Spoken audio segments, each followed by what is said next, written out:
Mukunda jewellery Hanamkonda ప్రారంభోత్సవ offer flat 20% VA December 14 నుండి 22 వరకు.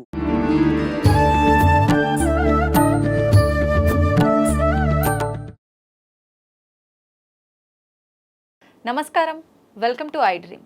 ధర్మ మార్గం విత్ విజిత కార్యక్రమానికి స్వాగతం. ప్రస్తుతం మనతో పాటు ఉన్నారు ప్రముఖ ఆధ్యాత్మికవేత్త లక్ష్మీ నరసింహస్వామి ఉపాసకురాలు శ్రీమతి శ్రవంతి గారు. ఇప్పుడు వారితో మాట్లాడి ఒక మంచి ఇంట్రెస్టింగ్ టాపిక్ గురించి అడిగి తెలుసుకుందాం. నమస్తే మా. నమస్తే అమ్మా.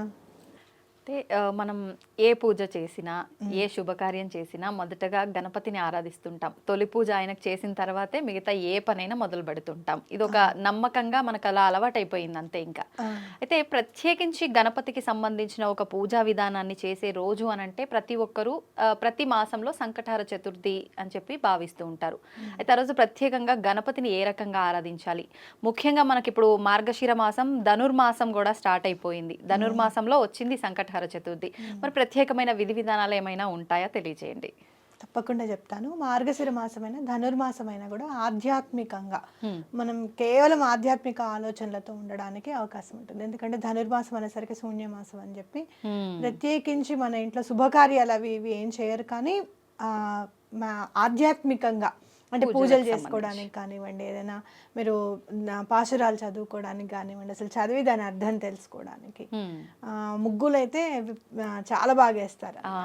అంటే మనం చూస్తే గనక ఈ నెలంతా కూడా సూర్యుడికి గమనాన్ని కొలమానంగా తీసుకొని ఈ నెల రోజులు మనము సూర్యుడికి కూడా కేటాయించినట్టు అవుతుంది అనమాట.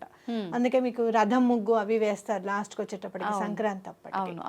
ఎందుకని ప్రత్యేకించి ముగ్గులకు పెట్టింది పేరు? అది మనం ధనుర్మాసం చెప్పుకుంటాము. అయితే ఇక్కడ మనం చేసేది ఏంటి అని అంటే ఆకర్షణకి సంబంధించిందిగా తీసుకోవచ్చు అనమాట మార్గశిర మాసం.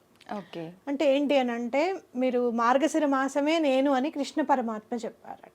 అంటే కృష్ణ పరమాత్మ అనగానే మీరు చూడంగానే, మీరు చిన్న పిల్లవాడప్పుడు లడ్డు గోపాల్ని చూడండి, లేదు అంటే కనుక రాధాకృష్ణుల్ని చూడండి, లేదా కృష్ణుడు మీరు గురువాయూర్లో ఉంటాడు కృష్ణుడు, అలా చూడండి. ఇంత చిన్నగా ఉంటాడు మన ఉడిపి కృష్ణుడు. ఎక్కడ చూసినా మనం ఆకర్షింపబడతాం. స్వామి ఎంత బాగున్నారో, చక్కగా ఉన్నాడు కదా, మన ఇంట్లో పిల్లవాళ్ళలాగా మనం సంతోషపడిపోతూ ఉంటాం. అలా మనని ఎవరైనా సరే మన మాట వినాలి, మన పిల్లలు మన మాట వినాలి, మన భర్త కానీ భార్య కానీ వాళ్ళిద్దరిది ఒక మాట అయి ఉండాలి. అట్లాగే ఇంట్లో ఎక్కడ కూడా గొడవలు జరగకుండా ఉండాలి అని అంటే గనక ఈ రోజు మీరు త్రైలోక్య మోహన కవచం అని ఉంటుంది గణపతిది. త్రైలోక్య మోహన కవచం గణపతి అని కొట్టండి గూగుల్లో, తెలుగు అని కొడితే ఏ లాంగ్వేజ్ అంటే ఆ లాంగ్వేజ్ లో మీకు వచ్చేస్తుంది. త్రైలోక్య మోహన కవచం అనేది ఈ సంకటహర చతుర్థి నాడు గనక చదువుకుంటే, ఆ రోజు మొదలుపెట్టి కనీసం 11 రోజులు కానీ 21 రోజులు కానీ లేదా 40 రోజులు చదువుతామని అనుకుంటే గనక వరుసగా కేవలం ఆ ఒక్క రోజు చదివినా కూడా మీకు డిఫరెన్స్ తెలుస్తుంది. అంటే ఎలా మనం ఆకర్షింపబడతాం, మన మాట ఆకర్షింపబడాలి. మనం ఏదైనా చెప్పినప్పుడు పిల్లలు వినడం కానివ్వండి, ఇంట్లో వాళ్ళది ఒక మాట అవనివ్వడం కానివ్వండి, లేదు అంటే గనక ఒక్కొక్కసారి కొన్ని పనులు మాటల వల్ల ఆగిపోతూ ఉంటాయి. అంటే మనం ఏదైనా గట్టిగా మాట్లాడామనుకోండి, అవతల వాళ్ళకి కోపం వచ్చి ఆ పని చేయకుండా ఉంటారు. అవునా కదా? ఇంట్లో అయినా సరే జరుగుతూనే ఉంటాయి. అప్పుడు ఈ త్రైలోక్య మోహన కవచం గణపతిది గనక చదువుకుంటే చాలా మంచిది అని చెప్పుకోవచ్చు. అంటే మధ్యలో ఆగిపోయే పనులు, ఆటంకాలు జరిగే పనులకి ప్రత్యేకించి ఇది ఉపయోగపడుతుంది. సంకటహర చతుర్థి అంటేనే సంకటాలన్నీ కూడా నిర్మూలింపజేసేది, హరింపజేసేది. అసలు మనకి ఏ పనైనా కూడా ఆగిపోతుందండి, మేము మొదలు పెడుతుంటే ఆగిపోతుందండి. అసలు సంకటహర చతుర్థి చేసుకున్నామంటే కూడా మాకు అవ్వట్లేదు, ముందుకు వెళ్ళడం లేదు అని అనుకున్నప్పుడు మీరు ఏం చేస్తారంటే రేపు చేసుకుంటాను అట్లా ఇట్లా అని ఏం అనుకోకండి, మామూలుగా ఉండండి.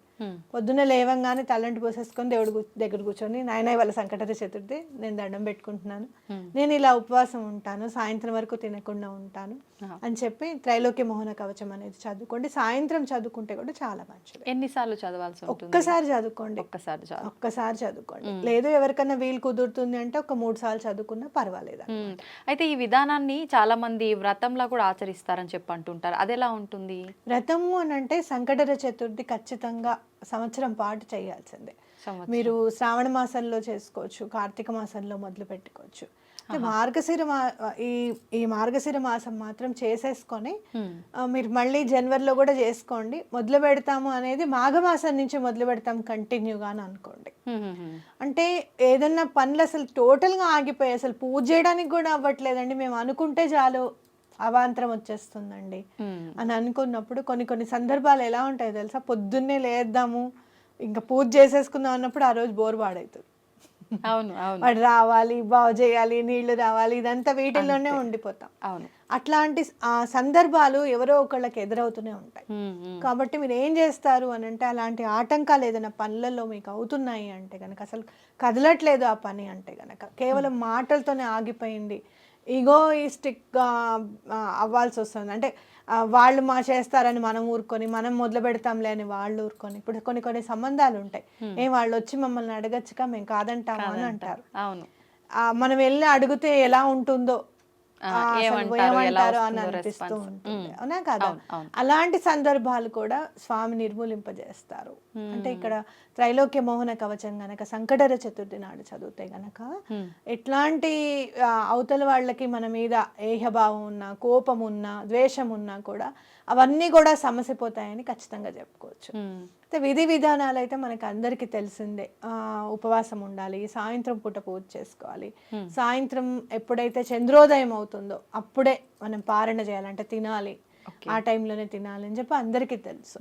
అయితే ఆ రోజంతా అన్నం ముట్టుకోకుండా టిఫిన్ మీద ఉంటే చాలా మంచిది. అంటే మనం చంద్రోదయం తర్వాత కూడా ఏదైనా టిఫిన్ లాంటిది తింటే మంచిది, భోజనం తినకుండా అన్నమాట. లేదు అలా కాదండి మాకు కుదరదు అన్నప్పుడు భోజనం చేసినా ఏం పర్వాలేదు. ఒకవేళ ఏమన్నా అంటే మందులు వేసుకుంటే కానీ ముందుకెళ్ళలేము అండి, తప్పనిసరి మందులు అయితే వాడాలి అని చెప్పి అనుకుంటే గనక అన్నం తినకుండా ఉండి పూజ చేసుకుంటే చాలా మంచిది. అలాగే సంకటహర చతుర్థి నాడు బెల్లం నైవేద్యం పెడితే చాలా మంచిది. బెల్లం ఎప్పుడు పెట్టినా ఒకటి కాకుండా రెండోది కూడా పెట్టండి.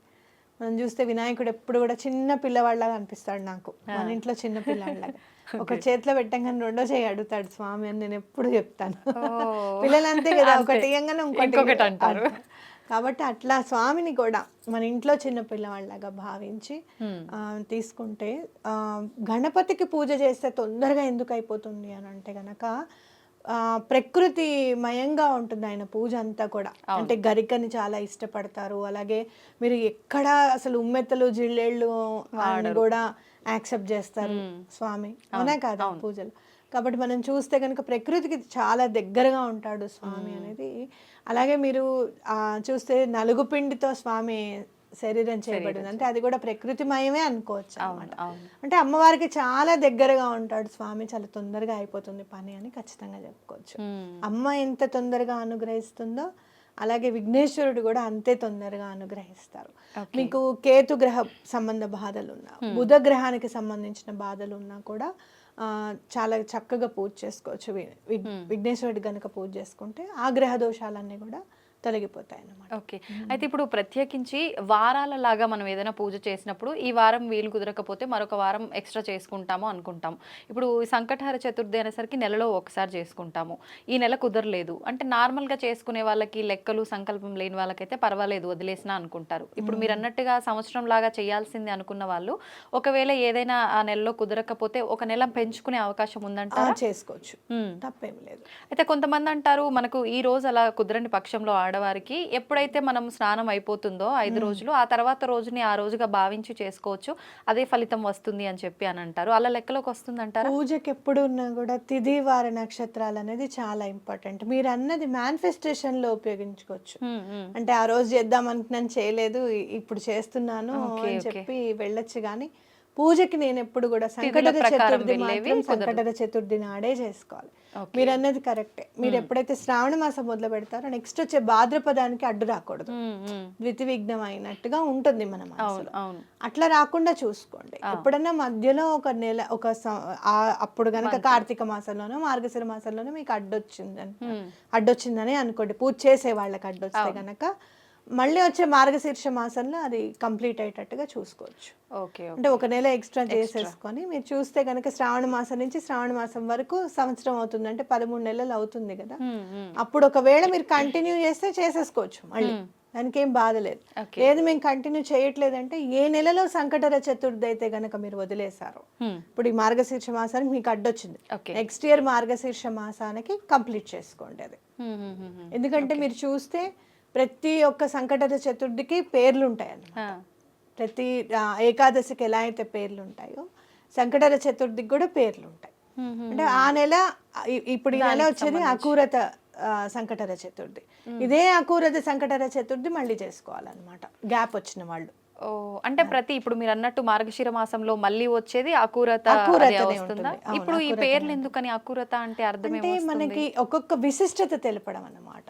పేర్లు ఏంటి అని అంటే విశిష్టత తెలపడం. అకూరత అంటే ఏంటంటే ఎలుకని వాహనంగా చేసుకున్న స్వామి అని అర్థం అన్నమాట.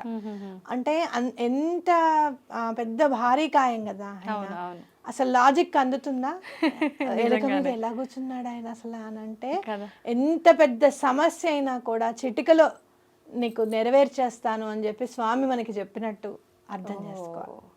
అంటే సాధ్యపడనివి కూడా సాధ్యపడతాయి అనడానికి నిదర్శనం ఇది. కరెక్ట్. సో అట్లా మనం ఒక్కొక్క నామానికి ఒక్కొక్క ఆ నామాలు తెలుసుకుంటే చాలు అసలు స్వామి మీద మనకి భక్తి ఏర్పడడానికి. అవును, అర్థమైంది. ఏకాదశి నామాలు ఒకటి, అలాగే ఈ సంకటహర చతుర్థి నామాలు ఒకటి చూసుకుంటూ ఉంటే స్వామివారిది అబ్బా ఏదైనా సాధ్యం కదా, అంటే భక్తికి మించింది లేదు, భగవంతుడికి మించిన వాడు లేడు అనేది మనకు అర్థమవుతుంది. మామూలుగా మన హిందూ ధర్మ ప్రకారంగా గోవుని రక్షించండి, గోవుని కాపాడండి అని చెప్పంటారు. అంటే గోవుని ఒక అంటే అమ్మలాగా సకల దేవతలు కొలువై ఉంటాయి అని, ఒక గోమాత అని చెప్పి ఒక అమ్మ రూపంగా ఒక అన్ని రకాల దేవతలు కొలువై ఉన్న ఒక పెద్ద క్షేత్రంలా ఆవుని ఆరాధిస్తూ ఉంటాం మనందరం కూడా. అయితే ముఖ్యంగా మనం అలా అని చెప్పి ఆవుని తీసుకొచ్చి ఇంట్లో పెట్టుకోవడానికి కుదరదు. అందుకని చెప్పి ఆవు బొమ్మని ఇంట్లో తీసుకొచ్చి కనుక పెట్టుకుంటే సాక్షాత్తు గోమాతే మన ఇంట్లో ఉంది అని చెప్పి భావించి చాలా మంది ఆవు చిన్న దూడతో ఉన్న ఆ గోవు విగ్రహాన్ని ఇంట్లో పెట్టుకోవడం జరుగుతుంది. నిజంగా అలా పెట్టడం కరెక్టే అంటారా? ఇలా ఆలోచించడం కూడా కరెక్టే అంటారా? చాలా మంచి ఆలోచన. మనం ఇంట్లోనే కాదు, చిన్న వెండి బొమ్మని కూడా పూజ రూమ్ లో పెట్టుకుంటే చాలా మంచిది. ఒకవేళ వెండి అంత మేము తీసుకోలేము అంటే గనక ఏదైనా బ్రాస్దైనా ఇత్తడిదైనా కూడా కంచుదైనా మనం పెట్టుకుంటే చాలా మంచిది. ఎందుకు అని అంటే గనక గోవు ఎక్కడి నుంచి వచ్చింది, ఇప్పుడు మనం మాట్లాడుకునే గోమాత చిన్న దూడ ఉన్న దాని పేరు ఏమంటారు అంటే కామధేను అంటారు. అసలు కామధేను పేరు కూడా సురభి. ఆ చిన్న దూడ పేరు నందినీదేవి. మీరు చూడండి, నందిని అన్న పేరున్న వాళ్ళు చాలా మంది సక్సెస్ రేట్ లో ఉంటారు. ఆ పేరుకి కూడా అంత బలం ఉంది, పవర్ ఉంటుంది. నేను చాలా మందిని చూసాను, ఎవరైతే నందిని అనే గనక పేరు పెట్టుకుంటే వాళ్ళ సక్సెస్ రేట్ చాలా మందిని నేను చూసాను. అయితే ఆ గోమాతని మనం ఎందుకు, ఆ సురభిని నందిని ఉన్నది పెట్టుకోవడం ఎందుకు అని అంటే గనక మీరు చూస్తే కామధేనువు కూడా లక్ష్మీ అమ్మవారితో పాటే పుట్టిందనమాట. ఎక్కడైతే మనం అమృతం కోసం సముద్ర మథనం జరిగిందో, పాల సముద్ర మథనం జరిగిందో అందులో నుంచి ఒక్కొక్కటి పుట్టుకుంటూ వచ్చాయి అనమాట. కామధేనువు కూడా అక్కడి నుంచే వచ్చింది. అయితే ఇంట్లో పెట్టుకుంటే ఏంటి అని అంటే గనక మీరు చూస్తే తెల్లగా ఉంటుంది ఆవు. ఒక్కసారి ఇమాజిన్ చేసుకోండి, తెల్లటి దూడ, మీ కళ్ళ దగ్గర ఇట్లా పింక్ కలర్ వచ్చి కాటుక పెట్టినట్టే ఉంటుంది గోమాతలకి, అవునా కాదా? అలా చూసుకున్నప్పుడు మీకు వెంటనే మనసు చాలా శాంతపడినట్టుగా అనిపిస్తుంది. ఊహించుకుంటేనే అంత శాంతి. నిజంగా అసలు గోమాతని తెల్లగా ఉన్న గోవునిను దూడని చూస్తే ఇంకా శాంతంగా అనిపిస్తుంది. అక్కడి నుంచి వెళ్ళాలనిపించదు మనకి కన్నం పెట్టుకో. కాబట్టి అలా తెల్లటి ఐడల్ కనుక పెట్టుకుంటే గనక, ఎందుకంటే అంత పెద్దది బ్రాసు తెచ్చుకోవాలంటే కూడా చాలా కష్టం. కాబట్టి ఇప్పుడు చాలా రకరకాలు వస్తున్నాయి, రేడియం అని తెల్లదని, దానికి చక్కగా నగిషీలు గోల్డ్ కలర్ వేసి తీసుకొచ్చి అలంకరణ తెచ్చుకొని పెట్టుకుంటే మీరు దాన్ని చూసినప్పుడల్లా ఒక రకమైన శాంతం అనేది మనశ్శాంతి అనేది కలుగుతుంది అనమాట. గోవుని చూస్తే మనశ్శాంతి. అలాగే మీరు ఇంకా ఆవు పాలు ఇస్తుంది, దూడ తర్వాత మనకి ఇస్తుంది అని తెలుసు కదా. మనకి సాక్రిఫైస్ అనేది కూడా మనకు అలవాటు అర్థమవుతుంది. అవుతుంది. అలాగే స్వార్థం లేకుండా ఉండడం అనేది ఇంట్లో వాళ్ళందరికీ కూడా అలవాటు అవుతుంది. అంటే కేవలం బొమ్మ నుంచే మనకి ఇంత కలుగుతాయా, ఇన్ని వస్తాయా అని అంటే గనక చిత్రం చూసినప్పుడు మనం అది గుర్తుపెట్టుకుంటాం. ఏదైనా కూడా చిన్న పిల్లలకి ఇదేంటి ఇదేంటి అని చెప్పి చూపించినప్పుడు వాడు అది యాపిల్ అని బాల్ అని గుర్తుపడతాడు 2-3 సార్లు చెప్పినప్పుడు, అవునా కాదా? అలాగే తల్లిని కూడా గుర్తుపడతాడు, కేవలం టచ్ ద్వారానే గుర్తిస్తాడని తెలుసుకోవచ్చు కదా. అంటే ఏంటి, ఏదైతే ఆ బొమ్మ సంకేతం ఇస్తుందో ఆ సంకేతాలని వెంటనే మన బ్రెయిన్ కూడా క్యాప్చర్ చేస్తుంది అని గుర్తుపెట్టుకోవాలి ఇక్కడ. ఓకే, కాబట్టి ఆ గోవుని కేవలం ఐడోలేనా బొమ్మేనా అంటే ఆ బొమ్మ మీద కూడా ప్రేమ ఏర్పడుతుంది మనకి. అయ్యో జాగ్రత్తగా పెడతాం, పిల్లలకి అందకుండా పెట్టుకుంటాం, అవున రోజు దులుపుతాం చేస్తాం కదా. అట్లా ఎంతో కొంత గోవుకే కాదు, బొమ్మకి సేవ చేసినా కూడా మంచి జరుగుతుంది అని మనం నమ్మాలి ఇక్కడ. భగవంతుడిని ఎట్లా అయితే మనం అర్చాపూర్వకంగా ఎలా అయితే ఆయన విగ్రహాన్ని తీసుకుని వచ్చి అక్కడ భగవంతుడు ఉన్నాడని నమ్ముతున్నామో, అలాగే ఈ గోవు బొమ్మను కూడా తీసుకొని వచ్చి మన ఇంట్లో గనక పెట్టుకుంటే శాంతి పరిడవిల్లుతుంది అని ఖచ్చితంగా నమ్మండి. ఓకే, అయితే ఇప్పుడు మీరు అన్నట్టు ఆ సిల్వర్ది ఒకవేళ పూజా మందిరంలో పెట్టలేని వాళ్ళు షోకేజ్గా మనం హాల్లో డెకరేటివ్ ఐటమ్స్గా పెట్టకుండా అదే ఐటమ్ ఏ మెటీరియల్ అయినా తెచ్చి పూజ రూమ్లో పెట్టి పూజ చేసుకోవచ్చు అంటారా?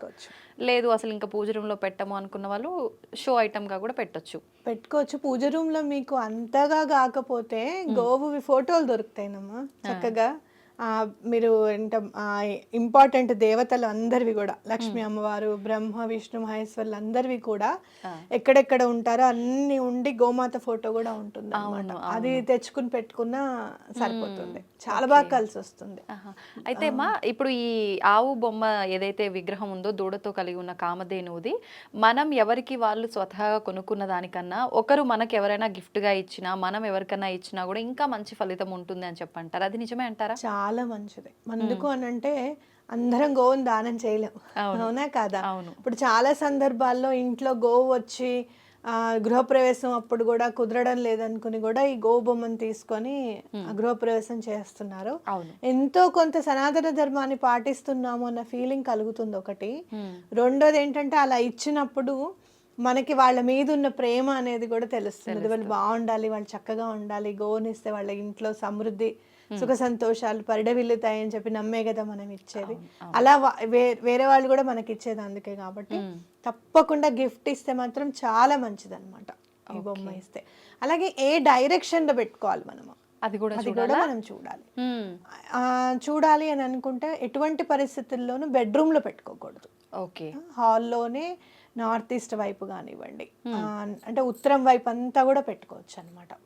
అట్లాగే మీకు బిజినెస్ ఒకవేళ రన్ అవ్వట్లేదు అంటే గనక సౌత్ వెస్ట్ పెట్టుకుంటే చాలా మంచిది. అలాగే సౌత్ ఈస్ట్ పెట్టుకున్నా కూడా చాలా మంచిది. ఆగ్నేయం వైపు పెట్టుకున్నా కూడా మంచిది. మరి లివింగ్ రూమ్ అమ్మ ఆగ్నేయం వైపు ఉండదు కదా అంటే, లివింగ్ రూమ్ లో ఎక్కడైతే మీకు ఆగ్నేయం వైపు కనపడుతుంది, బిజినెస్ నడవట్లేదు అనుకున్న వాళ్ళు అక్కడ పెట్టుకోండి. లేదంటే నార్త్ ఈస్ట్ వైపే పెట్టుకోండి. మాకు ఏమి ఆగ్నేయం వైపు పెట్టడం మాకు అలవాట్లేదండి, మా ఇంట్లో వాళ్ళు ఒప్పుకోరు అని అనుకున్నప్పుడు ఈశాన్యం మూల పెట్టుకోవడం అనేది కూడా చాలా మంచిది అన్నమాట. ఇంకా చెప్పాలి అని అంటే, మీరు చూస్తే కామధేనువు ఎక్కడ కూడా ఎవరికైతే స్వార్థం ఎక్కువగా ఉంటుందో వాళ్ళ దగ్గర లేదు. చాలా మునుల దగ్గరే ఉంటుంది అన్నమాట ఎక్కువగా. అంటే వేరే వాళ్ళకి సహాయం చేయాలి, దాని నుంచి వచ్చేదంతా కూడా వేరే వాళ్ళకి సహాయం చేయాలి అనే వాళ్ళ దగ్గరే ఉంది. కానీ బలవంతంగా తీసుకెళ్ళిపోదాము, ఇది మా దగ్గర ఉండాలి అని అనుకున్న వాళ్ళు, పెద్ద పెద్ద వాళ్ళు కూడా వాళ్ళ రాజ్యం అంతా పోయి వాళ్ళు చాలా ఇబ్బందులు పడిపోయారు అనమాట. అంటే ఏంటి ఇక్కడ మనకి ఏం అర్థమవుతుంది అని అంటే, మనకి కూడా మనం సంపాదించిన దాంట్లో ఎంతో కొంత ఒక 5%, 10% లేదు కాదు అంటే 1000 రూపాయలు 1000 రూపాయలు కాదు 100 రూపాయలే నేను ఇవ్వగలుగుతాను అనుకున్నప్పుడైనా ఎంతో కొంత భగవంతుడి కోసం ఖర్చు పెట్టే విధంగా కూడా మనని ప్రేరేపిస్తుంది. బొమ్మ తీసుకొచ్చి ఉన్నప్పుడు మనకి ఎలాంటి ఆలోచన కలుగుతుంది అంటే, అయ్యో మనకి ఇంత మంచి జరిగింది కదా, ఈ చారిటీకి ఏమన్నా ఇద్దామా, ఈ భగవంతుడికి ఏమన్నా ఖర్చు పెట్టుకుందామా అనే ఆలోచనని తప్పకుండా తీసుకొస్తుంది మనకి. ఓకే. కాబట్టి అలాంటి ఆలోచన మనకు వచ్చింది అని అంటే మంచే కదా. అవును. అంటే ఏంటంటే మనలో ఉన్న మంచితనాన్ని ఇంప్రూవ్ చేస్తూ ఉంటుంది అనమాట, డే బై డే ఇంప్రూవ్ చేస్తూ ఉంటుంది. కాబట్టి గోవుని చూసుకుంటే గనక భూమి మీద ఒకే ఒక్క ప్రాణేమో ఆక్సిజన్ని తీసుకొని ఆక్సిజన్ని వదిలే ప్రాణి కేవలం గోమాతే. కాబట్టి అలాంటి కామధేను బొమ్మని ఇంట్లో పెట్టుకుంటే మంచి జరుగుతుందని నమ్మాలి. సంతోషం అమ్మ. చాలా మంది మూఢనమ్మకం అని కొట్టి పారేసే వాళ్ళు కూడా ఉన్నారు. అలా కాదు, నిజంగా మనం విగ్రహం పెట్టుకున్నా కూడా అమ్మవారిని సాక్షాత్తు ఆవుని తీసుకొచ్చి పెట్టి పూజించిన దాని కిందకే వస్తుంది అని అంటే అంతకు మించింది ఏముంటుంది ఇంకా ప్రతి ఒక్కరికి కూడా. నేను చాలా బుక్స్ చదువుతాను కదా, బుక్స్ చదివినప్పుడు కొన్ని బుక్స్ లో ఎట్లా ఉంటుంది అని అంటే, మీకు ఈ గ్రహ దోషాలు ఉన్నాయా, కోతులకు ఆహారం పెట్టండి, ఈ గ్రహ దోషం ఉందా కుక్కల్ని పెంచుకోండి, ఈ గ్రహ దోషం ఉందా స్ట్రీట్ డాగ్స్ కి పెట్టండి అని బుక్స్ లో చదువుతూ ఉంటాను నేను. Okay okay. అయితే ప్రతి దాంట్లోనూ గోసేవ చేయండి అనేది ఖచ్చితంగా కనిపిస్తూ ఉంటుంది. అవును అవును. మనం గోసేవ చేయాలి అంటే గోశాలకి వెళ్ళాలి, చెయ్యాలి, ఇదంతా ఉంటుంది. అయితే ఒక గోవుని పెట్టుకోవడం అంటే ప్లేస్ ఉన్నా కూడా ఇవాళ మనం కుక్కని పెంచుకోగలుగుతున్నాం, కానీ గోవుని పెంచుకోవాలంటే మనకి ఆలోచన చాలా. గోవుని పెంచుకోవడం కూడా అంత ఈజీ కూడా కాదు, ఎందుకనంటే దానికి వర్షంలో ఉండదు అది, దానికి కంపల్సరీగా మామూలుగా అన్ని జంతువులాగా వర్షంలో తడిచిపోతానని ఉండదు, దానికంటే ఒక ప్లేస్ ఉండాలి, మట్టి అనేది ఉండాలి, ఫ్లోరింగ్ అనేది ఉండకూడదు, మట్టిలోనే ఉండాలి, ఇదంతా ఉంటుంది. కాబట్టి కష్టమే, నేను కాదని నేను అన్నాను. అలాంటప్పుడు ఒక్కసారి బొమ్మను తెచ్చుకుని పెట్టుకుంటే అది మూఢనమ్మకమా లేకపోతే నిజంగా ఏదో పవర్ ఉందా అనేది తెలిసి వస్తుంది మనకి. ఆ డిఫరెన్స్ అనేది విత్ ఇన్ 1 or 2 months లోనే తెలిసిపోతుంది. అప్పుడు మనకి ఆ నమ్మకం కిందకి మారుతుంది. అవును. ఎవరైతే మూఢనమ్మకం అని భావిస్తారో వాళ్ళే ఇంకో నలుగురికి మాకు ఇలా జరిగింది అని చెప్పుకుంటారు. అవును. నేను చాలా ప్రాబ్లమ్స్ లో ఉన్నప్పుడు రబ్బర్ బొమ్మ కొన్నా, ఇంత 30 రూపీస్ ఇప్పటికీ గుర్తు నాకు. ఆ బండి వాడికి నిజంగా ఎప్పటికీ రుణపడి ఉంటాను నేను.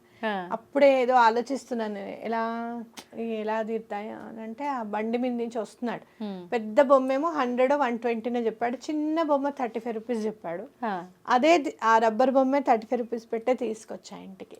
నెమ్మదిగా పాజిటివిటీ అనేది పెరిగింది. మీకు ఇంకో విషయం చెప్తాను, చాలా దుష్ట ప్రయోగాలు ఉన్నాయండి, నరదిష్టి ఉందండి మాకు, మేమంటేనే పడట్లేదండి జనాలకి, ఇట్లాంటివన్నీ ఉంటాయి కదా, అవన్నీ కూడా తొలగిపోతాయి ఈ ఒక్క బొమ్మ ఇంట్లో ఉండడం వల్ల. నెగటివిటీ అనేది తప్పకుండా డిజాల్వ్ అవుతుంది. ఎందుకు అనంటే అది భగవంతుడి అంటే లక్ష్మీ అమ్మవారు పుట్టారు, చంద్రుడు పుట్టాడు, అలాగే ఇంద్రుడి సింహాసనం పుట్టింది, ఎన్నో పుట్టాయి. ఆ తర్వాత అమృతం మనకి దేవతలకి దొరికింది.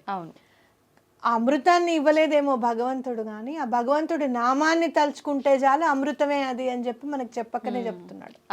ఏదో భాండాగారంలో వచ్చేసేది అమృతం అని అంటే మనకి మానవులం కాబట్టి, కేవలం ఆయన నామాన్ని తలుచుకుంటేనే అదే అమృతం మనకి. అదే అంటారు కదా, శ్రీరామని నామం ఎంతో రుచిరా అని అంటారు, అంటే ఆయన ఆ నామమే చాలు. అలాగే ఈ గోవు బొమ్మనే చాలు ఈ నెగటివిటీస్ అన్నిటిని కూడా క్లియర్ చేయడానికి అని చెప్పి గట్టిగా నమ్మాలి. ఓకే.